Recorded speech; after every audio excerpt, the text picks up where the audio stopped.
Hello, everyone, and welcome to Black Girls Getting Their Shift Together. Today, again, is going to be another, for me, and I'm sure other people as well, a triggering conversation. And it's all about emotional spending or impulse buying. So if you're listening to this on the replay or on the audio podcast, send me a message and let me know what you all think about this episode and if anything just rattled you like it has been rattling me. But before we do that, I'm going to play this intro. For the queen, sisters manifesting their dreams. Get your cream by any means and beam with self-esteem. Beauty supreme and booty walk so mean. The way you fit in them jeans, you eat your cornbread and greens. Dance or a doctor, red wine or vodka. Redesign your spot and redefine your mantra. Retwist your locks and realign your chakras. Doing your squats and getting closer to God, huh? Brunching with your squad or taking a girl's trip.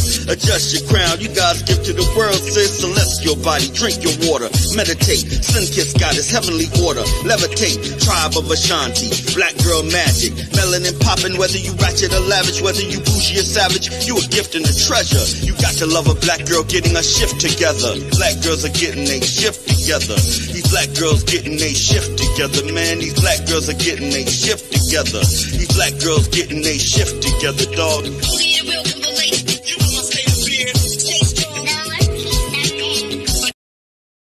And we are back. So, yes, like I said earlier, tonight's episode is about emotional spending. So, I have a wonderful guest that I've been stalking on Facebook for quite some time now. I am going to take her out of the waiting room. Hi, Hey, Ursula. How's everything? I'm well. How are you, Sierra? Well, thank you for asking. Once again, thank you for having me on your platform. I greatly appreciate it. You're welcome. And again, thank you for saying yes. I was very excited. I didn't tell you this earlier, but I actually messaged you, I DM'd you, and I left you in queue for a while. Yeah. So every time it was just as a reminder. So that goes to show you how long I've been wanting to do an episode. So I'm very happy. And I see we're both lock sisters. Yes. That's another thing that drew me to you. I was like, okay, she gets it. Yes. So, can you tell everybody who you are and what you do?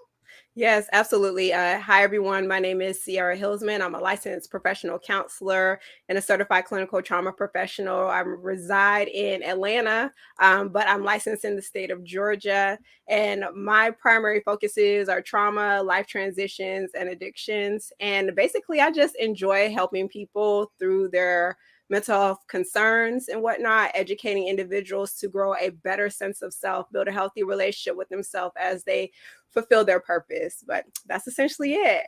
Look, that's just it. That's a lot. Oh, and everyone, make sure and check out Sierra's Instagram. I will drop it in the chat. But you've been quite a guest quite a few times on the local television station. Yeah. That's impressive. Thanks.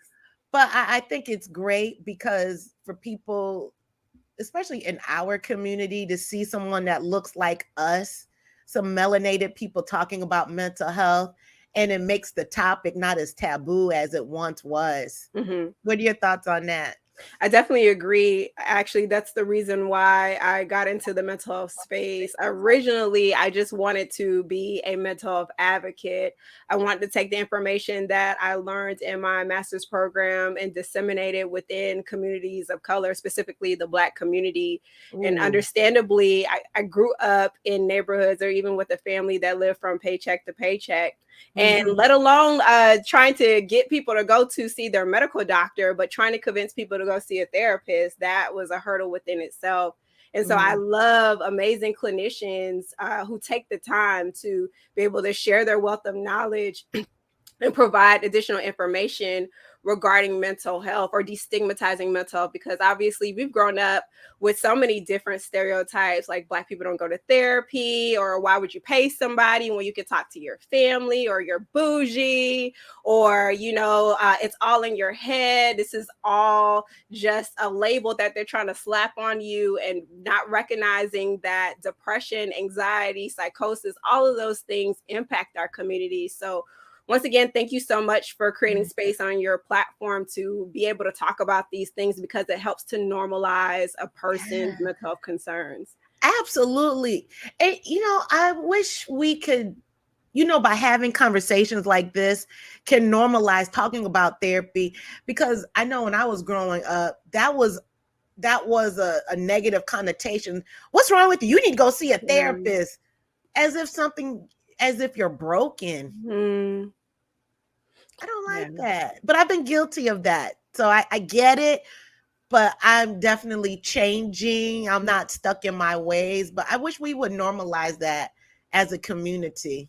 Yes, I definitely agree. I find us to be a very strong people, and we're very resilient. We've lived through generations of so much pain and trauma. Mm-hmm. However, we are not that pain and trauma. There's so much joy. Like our joy is very revolutionary. And so when we learn how to take care of the I, we help the collective, we help the we. And so learning to take ownership of the work that we need to do as individual people. Like, imagine if everybody invested in their wellness journey, how much more our communities would be, how much more our school systems would be, how much more we'll raise like healthy children, things of that nature, how much like mindset shifts will happen. We won't have to worry about worrying about whether or not we're accepted by other races or cultures, when we focus on our wellness. So speaking of my language, oh, I'm so glad you're on here today. I love it. And I love what you talked about, the growth mindset and reaching the younger children. Because do you think that there's a different shift with the younger generation as opposed to people older than us? I think so. I think it's very interesting now, especially with Gen Z. I see that they're a lot more focused on their mental health. I know millennials, we started that trek. However, we're still in that in-between gap between like our parents and Gen Z. And so where Gen Z is very like diagnosis focused, or like, these are the symptoms that I'm experiencing, like I really am going to take my mental health days.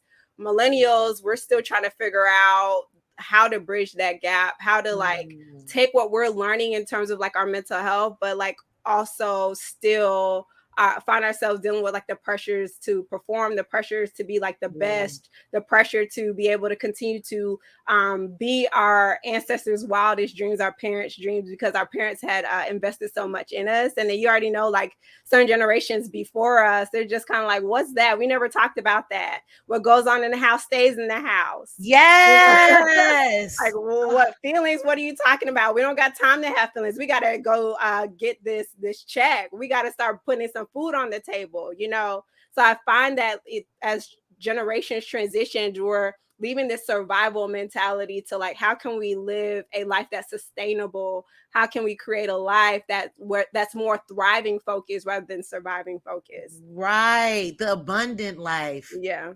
Ooh, because that's survival. That's no joke. It's no joke. But let's get right into it, because I could talk to you forever before we even get, but I won't, because I want to respect your time. We're going to talk about emotional spending or impulse buying. Deep breath for me. What do you consider emotional spending or impulse buying? Yeah. So even when I think about the concept of emotional spending, I'm like, what is the root cause? So immediately people think of retail therapy when we're talking about the concept of emotional spending. So Identifying what is your trigger, what is causing you to want to spend excessive money, or what's causing you to buy without thinking. That's what I think about in terms of emotional spending. On the flip side, we have to look at it from, remember, like I mentioned, like the diagnostic perspective, because emotional spending is not just like a stress reliever, but it can also be a symptom for disorders like bipolar disorder. So in terms of like, Really? yeah. So when we're thinking about like the mania aspect of bipolar disorder, it's not just, okay, I'm going to randomly have sex with a person that I don't really necessarily know or engage in risk taking behavior, but it also looks like overspending, spending money that you don't have, getting yourself in this cycle of debt. So we have to figure out what is the root cause of this emotional spending, what does it serve, and what can we do to mitigate that, what can we do to like stop that as a usage of coping. So as a psychotherapist, how do you decipher if it's bipolar or we're just wanting to get a dopamine hit of retail therapy? Yeah. So for one, whenever I get a new client, I'm just speaking for myself, what is the typical response when you get a new client? You do a biopsychosocial assessment, identifying what are the diagnoses that the client previously had, or what are their presenting concerns or symptoms. So with bipolar disorder, we understand that's also known as manic depression. So you have this length of time of depression, but then you Mm-hmm. also have these short spurts of mania. It could last for a week or two, or whatever the case may be. When we're talking about spending to cope, we also have to look at it from like, okay, do you struggle with major depressive disorder or any other differential diagnosis? So differential diagnosing looks like what can be an additional diagnosis that kind of shows the same symptoms as another diagnosis. And excuse me if I'm using a lot of mental health jargon, y'all. I'm trying to just break it down for y'all as much as possible. Right. So, multiple symptoms can exist, or multiple disorders can exist. That's what we consider to be comorbidity. It's kind of like, from a physical perspective, a person can not only have hypertension, but they can also have diabetes as well. They can also have cancer. So, Ah, multiple diseases can exist. And it's the same way in our mental health, right? Anxiety can also exist along with depression, or mania can exist along with suicidality. It's the same way. So that's when we're talking about multiple things can exist from a comorbidity perspective. Now, differential diagnosing looks like, okay, well, there are a number of diagnoses within the DSM, which is our diagnostic statistical mm-hmm. manual. That's what we use now. Is DSM-5 TR, which includes the trauma related stuff.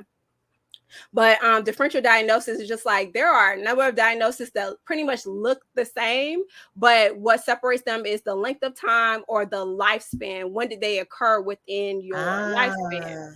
Ah, okay. So a lot of times people automatically assume, well, I have depression. Well, no, not necessarily. You might have a depressive disorder, or you might have adjustment disorder, or maybe you might have ADHD. Like, there are just certain diagnoses that look the same, but we have to look at their origin, length of time, and maybe even when did they show up within the lifespan.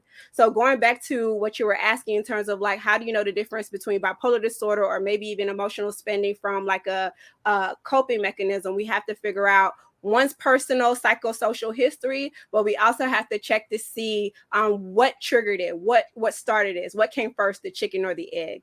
So Interesting. So, okay. What do you find mostly that comes from it? Usually, is it something that's bipolar or someone being depressed? usually Or is what I it find is usually somebody trying to deal with, and this is based upon my clientele. There are some clinicians that deal with more severe diagnoses like bipolar disorder, borderline personality disorder, other like acute psychosis, or maybe even schizophrenia. So based right? upon my clientele, I often see overspending as a tool for coping. So like, I Mhm. don't feel well, my ex-partner or my current partner is making me feel negatively about myself. I have low self-esteem or low self-worth.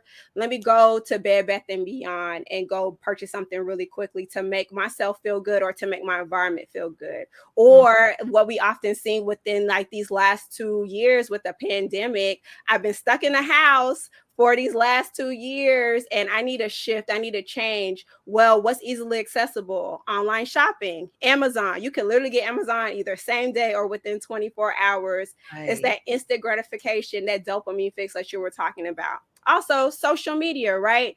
We understand that Instagram and Facebook used to be tools for connection, but now social media is used as a marketing tool. Every time you turn around, somebody's trying to sell you something, right? Right. So when you have the geotagging, when you have the ads based upon your data that Meta collects and stuff like that, they're targeting you to be able to purchase their stuff.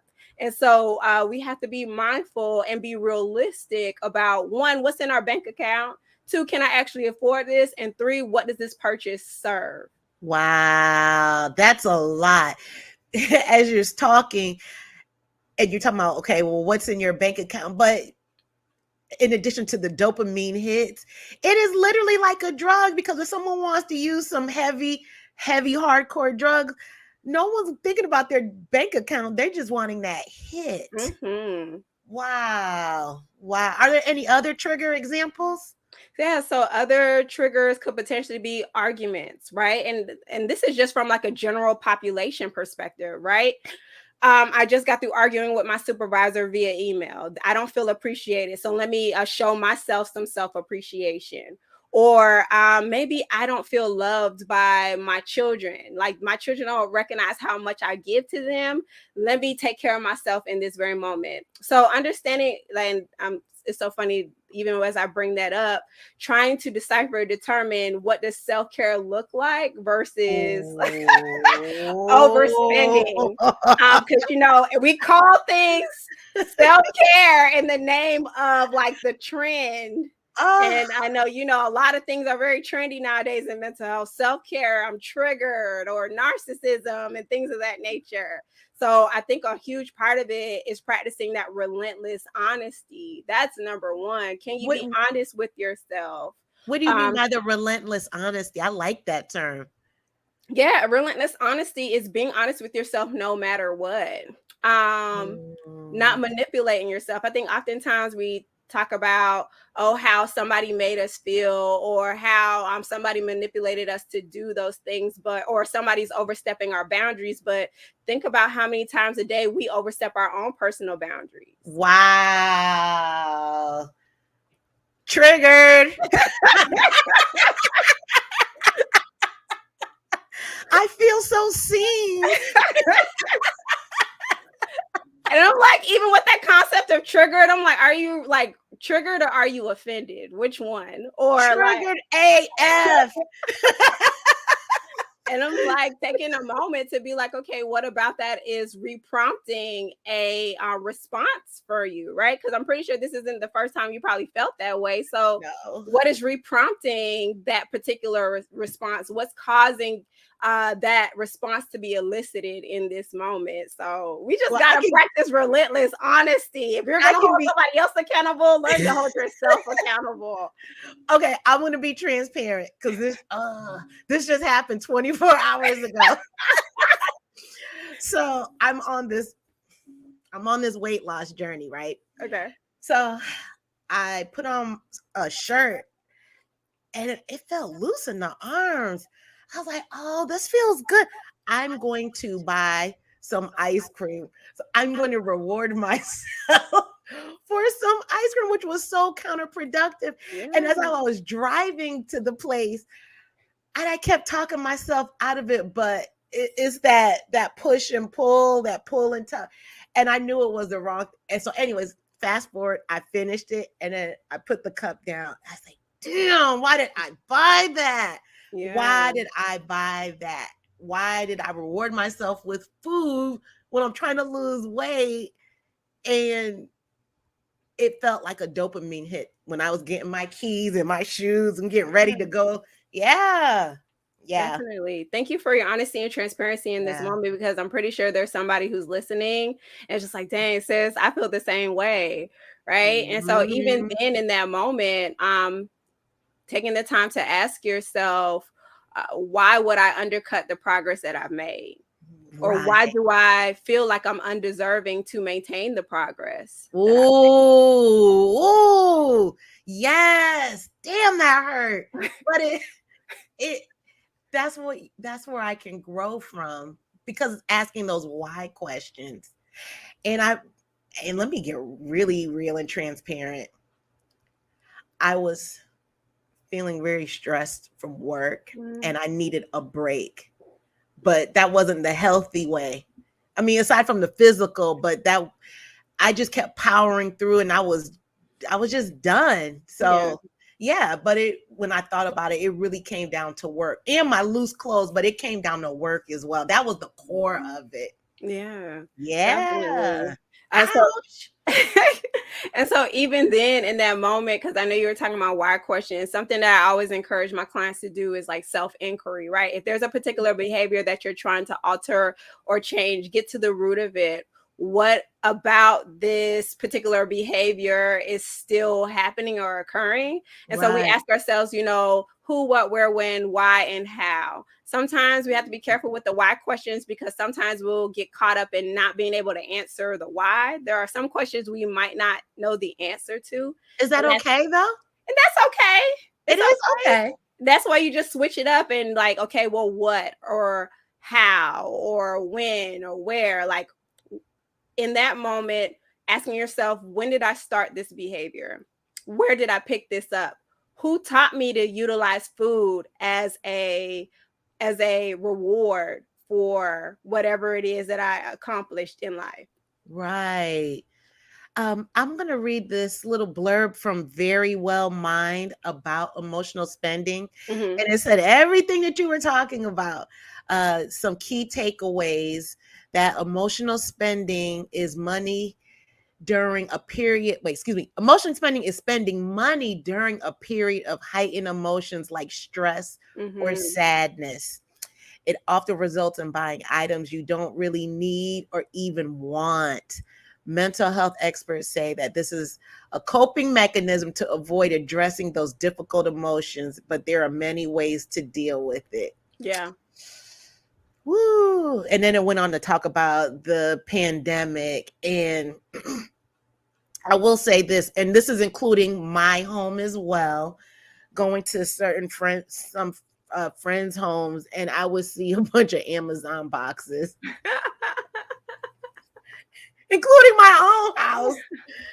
So Amazon was probably a really big winner during the past 2 years. Oh, yes. Amazon, Postmates, DoorDash, Uber. It got so bad that Uber started dropping off drinks. Isn't that crazy? Alcoholic drinks. You are lying. Seriously. Are you That's an serious? option. I didn't know. That is a whole option. Let me It's that instant gratification. I did not know. I must be behind, obviously. So when does it become an issue? So even when we're talking about like the counseling perspective, our Yeah. goal is to highlight how these behaviors are impacting your overall functionality. So Mm. we don't go based upon a dollar sign, but the impact that it has on your overall functionality. One, can how many times a day can you go without spending? Even like a day or maybe even a week. Or do you find yourself in the negative after you spend so much money? Do you find yourself spending the money that you need for something important like rent or maybe your kids' snacks or things of that nature on something else? So that's something for the client to address or identify. When does it become a problem for you? And not only don't look at it from a subjective perspective, but also objectively as well. Look at the numbers in your bank account. Look at the bank Mm. statements. Also, I know oftentimes we create these goals initially towards the beginning of the year, or maybe even these quarterly goals. However, does your spending impact your ability to draw closer to those goals? Say that last part again. Okay. Does your spending impact your ability to draw closer to the goals that you have? So, for Ah, example, if you say that I'm trying to save $5,000 because I'm trying to transition off of my job, well, with you overspending, how is that impacting your ability to be able to save for that $5,000? right. Wow. That's something to think about. So when does it become when it's compulsive, or is that the same thing? Compulsive and impulsive is the same thing. It's like the immediate response. You're doing it without thinking.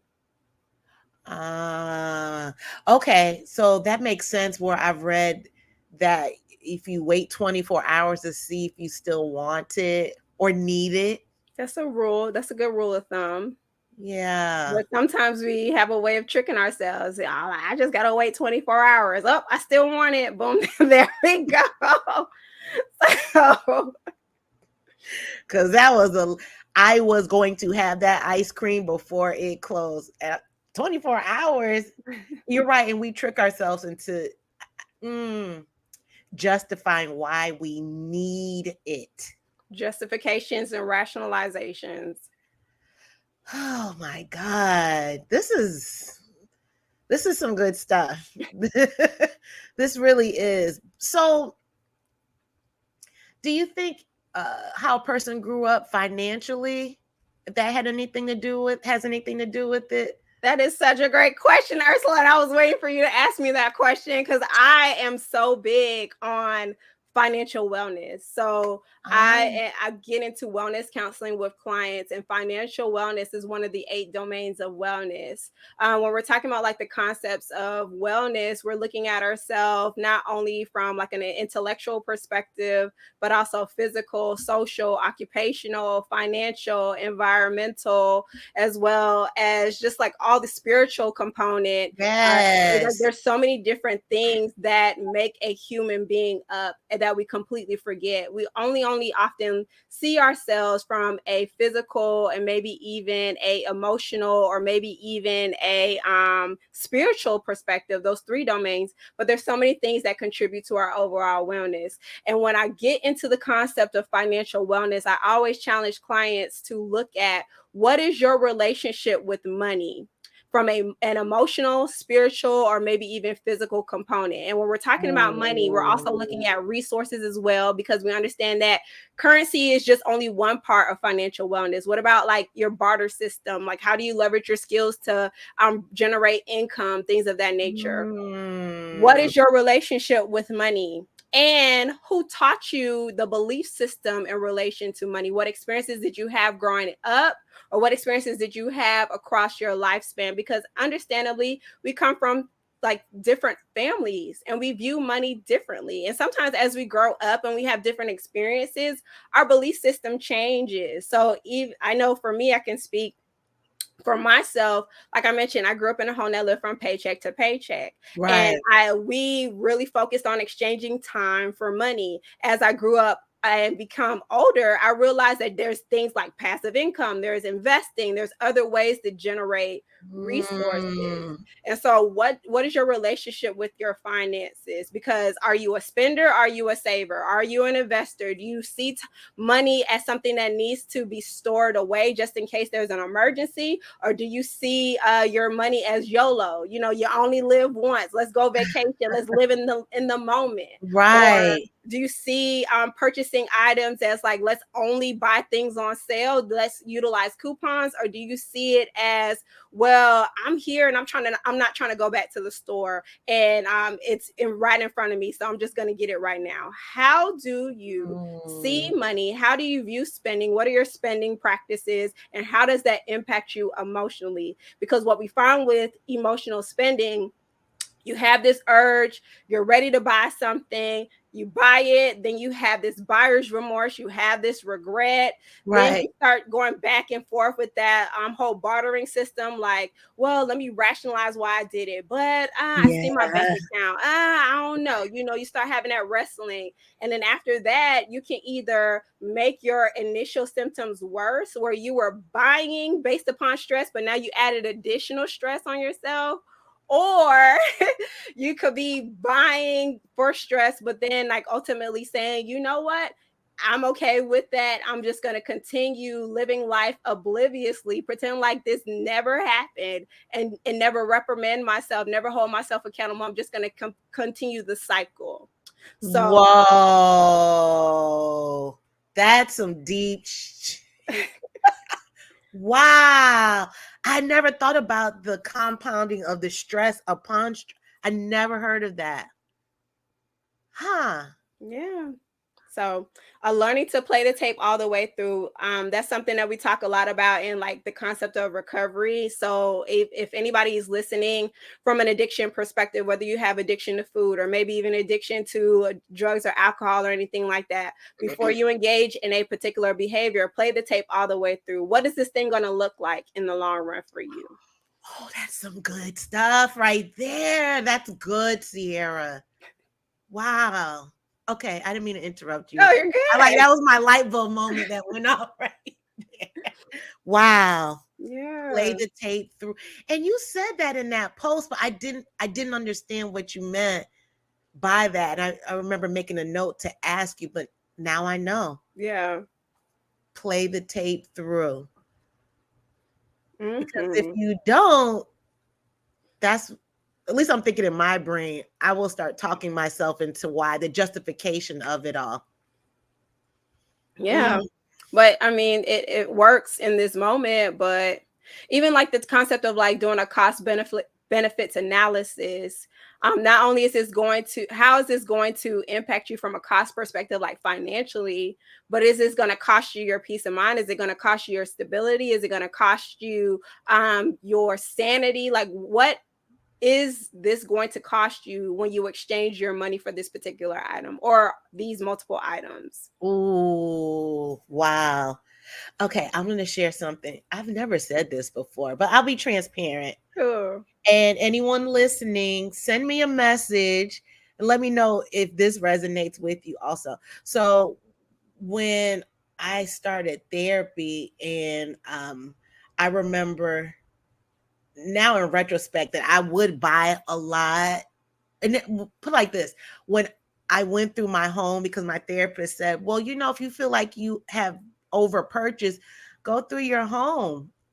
And when I went through my house, there were a lot of duplicates. And I just remember putting everything in the corner on what I had as duplicates. And some things I could return, which that did feel good that I was able to return the items. Right. And that also was a dopamine hit as well. Because one, my money was going back in my account, but two, it felt good. I just felt like I was doing something good for my well-being. But see, literally seeing the duplicates, that did something to me. Just see it. You know, you can talk about it, but to see it, that was a turning point. Can you expound on that? Like, what about it like did something for you? Like, what was the turning point in that moment? Well, it was a reality that I had been overspending or not thinking about my spending. And you said it earlier, you know, well, it's right there in front of me. I'm just going to get it now. So, you know what? And I was shocked. I wasn't intentional. That's it. I wasn't intentional. You know, it's right here. Let me get it because I don't want to go back out. Well, I have two of the same items at home. It can be something as simple as a ketchup bottle. Yeah. You know? Yeah. Mm-hmm. So the turning point was, and it also symbolized where my mindset was, how I was feeling. Yeah. As far as the depression. Mm-hmm. Thank you for acknowledging that. Because like two things that I pull from that is not being fully present in your experience. So like when you're just buying impulsively, you're not giving yourself enough time to be like, well, do I have this at home already? Did I purchase this? You know, do I even actually use the one that I actually have already? And didn't. And didn't. Yeah. Yeah. So, you know, just thinking about, playing the tape all the way through. Mm-hmm. I would just press the stop button once the hook started. Okay, I'm good. Click. Yeah. Yeah. Something else. What were you about to say? And the other thing that I appreciated was, like you mentioned, that keyword intentionality.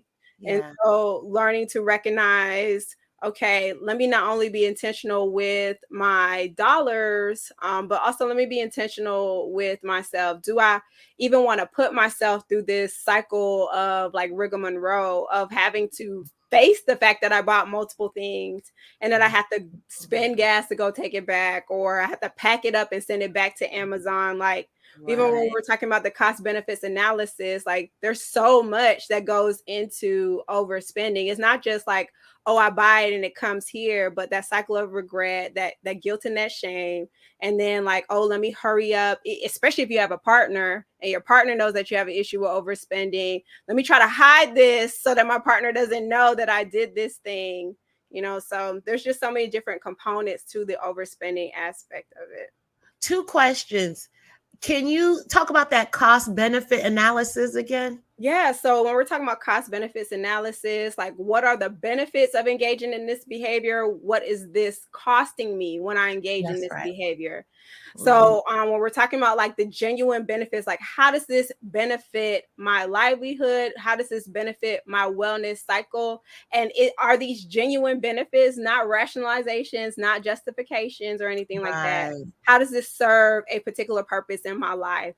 Now, when we're talking about the actual cost, we're talking about like the dollar, how much does this impact or hit my bank account, or how much does this impact my ability to reach my therapeutic goals or my financial goals? But like, how's this impacting me from like an emotional perspective? Will I have to trade my peace of mind to purchase this thing? Will I have to trade my stability and sanity for purchasing this thing? Will I have to trade like my sense of comfort for purchasing this particular thing? So just taking the time to think about that. That I like that. I have to make a note of that. Okay. That's pretty good. And the second thing I wanted to ask, what's your opinion about, because I heard you mention about couples and say if one partner purchases something, but they're hiding it. What are your thoughts on that? Hiding items? Yeah. So, 1, why do you feel like you have to hide items? 2, how long has this behavior been taking place within a relationship? 3, does your partner know that you have an impulsive spending habit or a spending addiction, or if this is your particular form of coping? And have you guys talked about it? So there's just so many different things to consider when you have a partner who impulsively overspends. And then like, how can you guys work together to combat this thing? And because remember, I was talking about earlier in terms of like taking care of the I so that the we can be better. So and when you become married or you have a partnership, you don't necessarily go at things alone. How can we collaboratively work together so that we can overcome this thing together? That's true partnership, teamwork. So I'm going to pull up this graph. You talked about it, about this cycle. And let me fix a couple of things first. Can you see it so far? Yes, I can see it. Okay. So because this is an audio podcast, can you read and talk about what you see? Yeah. So in this particular cycle that you have shown, it's called the emotional spending cycle, where in phase 1, an individual feels a strong or negative or positive emotion. And then in cycle 2 and phase 2, we have the individual buying something to assuage or amplify that feeling. In phase 3, they realize that they've overspent. And in phase 4, they feel anxious or depressed about overspending. What are your thoughts on this cycle? It's literally like what we were talking about earlier. You have that prompting event, whether it be an emotion or maybe a set of circumstances, whether it be positive or negative. Positive is like, oh, okay, I'm going to reward myself. Negative, or oh, I feel super stressed because of my spouse, or maybe even my children, or maybe even my work environment, or maybe I stress myself out. Maybe I'm disappointed in myself, So let me just go, let me go do something about it. And then just cycling all through that. And so taking the time to ask yourself, okay, well, is this going to make phase 1 feel worse than before? Yes. That I would think it would make you feel worse, because it goes back to that compounding that you were talking about. Woo, something else. So what if someone wanted to stop what can they do today, even if say that they don't have a therapist or a coach, and something that they can do for their own agency? Just what can I do on my own to manage this? Yeah, there are a number of things. Thank you so much for creating space for just strategies, because we could talk about it all day, but how do we get to the root of the problem? So, one, I would definitely encourage individuals to take some time to do like a needs assessment. I feel like a needs assessment is very important. Like, what do you need in this moment, or what have you been needing within like those moments of distress or feeling overwhelmed and stuff like that? When we're talking about prompting or triggering events, we are feeling as though life is too much, or maybe this set of circumstances is too much. So, what can I do to combat the impact of those particular triggers? So, if you see that this is a repeat pattern, I'm stressed, I go get ice cream, or I'm frustrated, I'm going to go buy a new blouse, or I feel overwhelmed, or maybe actually I did a phenomenal job on my test. Let me go get a new tattoo. Let me go buy something like really quickly. You know, so taking some time to find opposite action, or maybe even find some activities that we can replace that spending behavior with. So, what do you need? Do you need to feel comforted? Okay, well, what in your house do you already have? You don't necessarily have to go buy a weighted blanket. Maybe you just need to go pull all of the comforters from your closet and just utilize all those comforters all at the same time. Or if you have a pet, allowing the weight of that pet, or if you have a partner, spending time with that partner. That's good. I love that about the pet. Yeah. That's So good. yeah, It's so simple, but it's so impactful, and it doesn't cost anything. That's smart. Yeah. So identifying what you need in that moment and what you currently have to help fill in the gap, because essentially you're just trying to fill a void in that moment. So what do you already have that we can use to fill the void? The next thing to consider as well is taking some time, like we talked about, practicing that relentless honesty, getting really down to the nitty gritty. Why do I do this? And what can I do to create like a plan of wellness for myself? So when we're talking about the concept of wellness, taking some time to identify, okay, not only your triggers and your warning signs, how these actually show up, but activities that you thoroughly enjoy. So if you need to learn how to urge surfing is like, okay, I have this urge to buy something. How do I learn how to sit in that urge and allow it to just kind of ride the wave until it passes? Okay. That was the mic drop of this entire. Oh, wow. That's a good one. And that's what it literally feels like, an emotional wave for real. I mean, I'm speaking from personal. It really feels like that. And I think that's where the destruction comes in, when we're just, you know what, we don't want to feel that wave anymore. I don't want to sit in it. And there we go, spending. Yeah. So normalizing discomfort, being okay, like, all right, this is a familiar place. This usually happens when I'm dealing with X, Y, and Z emotion. I'm just going to ride the wave. I'm just going to ride the wave until I'm able to get home, or until I'm able to go to the gym so I can expel this energy, or until I'm able to get home and cuddle with my pet, or until I'm able to do whatever it is that I need to do, you know? Some good stuff right there. Yeah. And then another thing to consider too, so because I know you mentioned that the turning point for you was actually practically seeing it. Sometimes we just have to journal it out. So keeping a spending journal helps you to see what exactly you're spending your money on. I know there's a number of like financial literacy, or maybe even like financial accountability apps like mint.com, or even like if you have USAA or Chase or something like that, banks are able to tell you what your spending is going to, how much money you're spending on food or gas or groceries, or maybe even clothing items, or whatever the case may be. So getting into the practice of checking your spending so that you can practically see what's going on. Oftentimes I know that people don't like the B word, they don't like budgeting.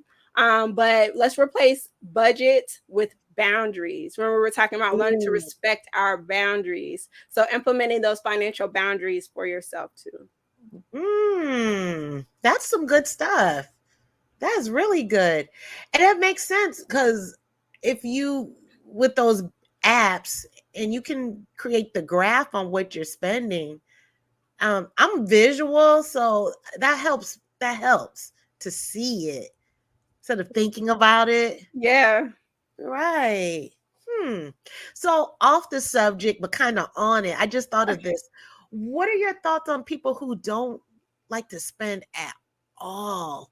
Almost, I don't know what the word is. They're not hoarders, but I don't know. What is that term? Well, they're so excessive. Say if they have a roll of toilet paper, they will separate the plies of and I saw a documentary on that.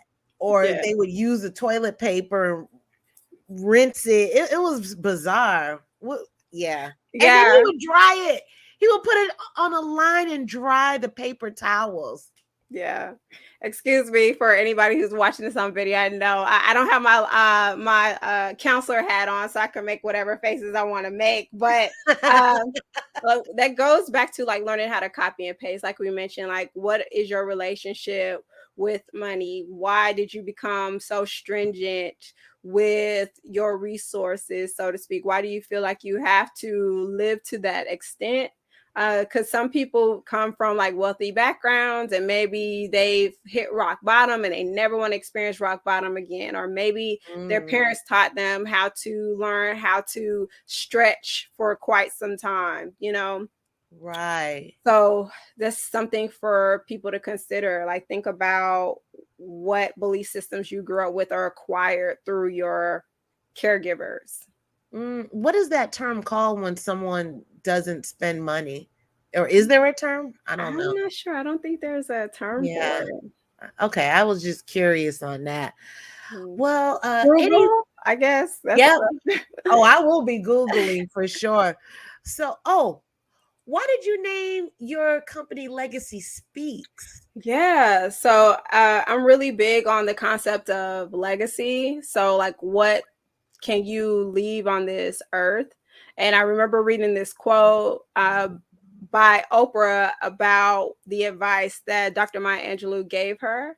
And it was just like legacy is not, you know, what you do, but like how you made people feel. And so granted, you know, granted we have the greats like Dr. Martin Luther King Jr., Mahatma Gandhi, even Dr. Maya Angelou and all the stuff like that. Right. But generations upon generations, they are disconnected because they've never got a chance to witness these people within their lifetime. They only know how they were able to impact like the culture. And so I think that's very important to recognize that like what in anything that you do in the life that you live, what will your legacy say about you? Wow, that's powerful. That's powerful. And one last thing, you look exactly like my cousin. Oh, good. That's cool. Exactly. So when I saw you on Celeste's podcast, and literally within 30 seconds, I said, she looks like Lorena. So I hope Lorena's a good person. Shout out to Lorena, you know. She is a very good person. She's my first cousin, but you two, you look more like her sister than her other two sisters look like her. Does that make sense? Yeah, like you literally look like her younger sister. That's so bizarre. But she's very pretty, so that's a good thing. Thank you. She is very pretty. Y'all the same smile, same eyes, everything. Cool. Everything. Amen. So are there any parting words you'd like to leave our listeners? I just definitely encourage individuals to take the time to invest in their mental wellness or just even their emotional wellness. Like we talked about earlier, like healing is very revolutionary. And I really do take that very seriously. We can literally change the trajectory of your family line by investing in your wellness. When we learn how to change the lenses that we actually grew up in, or when we learn how to like self-advocate, or maybe even learn how to advocate for other people, it just changes the world. So just continue to invest in yourself. And I won't say everything will be all right, but it'll like point you in the right direction to being all right. Yes, ma'am. Can you tell everyone where they can reach you, where they can see you? Yes, definitely. So you can find me on Instagram, YouTube, any social media platform, at Legacy SPKS. On YouTube is Legacy Speaks. And so you can also check out like my journals. I know we were talking about journaling earlier. You can check out my journals on Amazon if you want to purchase like a crew neck or anything like that, legacyspeaksshop.com. And that's essentially it, really. Yeah. That's perfect. I'll make sure, and for some reason it's not letting me do it, maybe because it isn't live, but I am going to add everything you just said in the show description notes so people can go directly to you. Cool. No worries. And once again, Ursula, thank you so much for creating space for this amazing conversation. Financial wellness is so important when it comes to emotional and mental wellness. So thank you for acknowledging that experience. Thank you so much. I appreciate it. This is some good stuff. Just think about it. I'd love for you to come back on again. I really love your energy, and you're very knowledgeable. So thank you. I'm excited for that.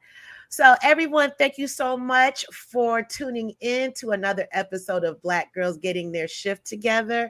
Make sure and check me out on all social platforms as Black Girls Getting Their Shift Together. And more, especially with this topic, please click the link and join our private Facebook group so that we can continue the conversation in a private group and just talk about what we thought about how to manage our impulse spending, and we can learn from each other, and we can talk about what Sierra has shared with us. So it's Black Girls Getting Their Shift Together. Oh, one last thing, Sierra, guess what? What? You are a Black girl that has her shift together. Oh, amen. I receive that. Okay. Thank you. You're welcome. Thank you for that. Good night, everyone. Take care.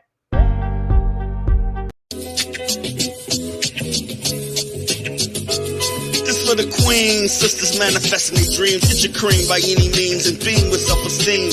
Beauty supreme and Buddha walk so mean. The way you fit in them jeans, you eat your cornbread and greens.